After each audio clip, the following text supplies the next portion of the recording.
Salut les traducteurs, aujourd'hui je vais vous montrer comment améliorer votre confort de travail en personnalisant la manière dont les différentes fenêtres sont agencées dans l'éditeur Trados. Ici je suis dans Trados 2014 et c'est l'agencement par défaut proposé par Trados. Donc là l'éditeur en lui-même, en grand bien sûr, en haut à droite la reconnaissance terminologique et en haut à gauche différentes fenêtres qui se chevauchent. La fenêtre message, la fenêtre commentaire, la fenêtre recherche contextuelle et la fenêtre résultat de la traduction.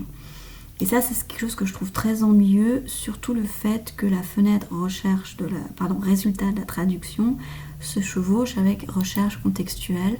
Pour rappel, la fenêtre recherche contextuelle, c'est celle qui s'affiche lorsque vous voulez par exemple savoir comment vous avez précédemment traduit ce terme ou savoir s'il a été précédemment traduit.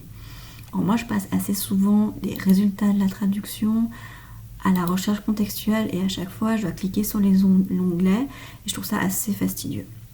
Ce que moi je voudrais, c'est que la fenêtre résultat de la traduction et la fenêtre recherche contextuelle s'affichent ici côte à côte en haut et j'aimerais que la fenêtre reconnaissance terminologique soit affichée tout en bas. Donc pour faire ça, je commence par déplacer la fenêtre reconnaissance terminologique en faisant un clic de souris gauche.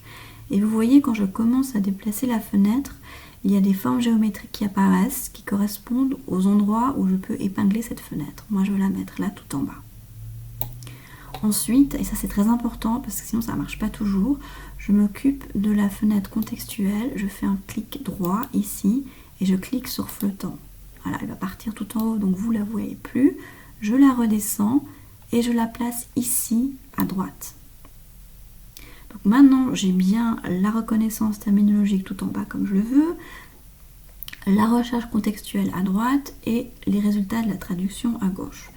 Dernier petit ajustement, je veux simplement que ces deux fenêtres soient de largeur égale, donc je déplace comme ça avec la souris. On pourrait aussi modifier la hauteur de la fenêtre de reconnaissance terminologique pour avoir une meilleure vue de la traduction. Voilà, donc c'était pour l'astuce du jour. Si vous avez des questions, n'hésitez pas comme d'habitude à me les indiquer par des commentaires en dessous de la vidéo. À bientôt.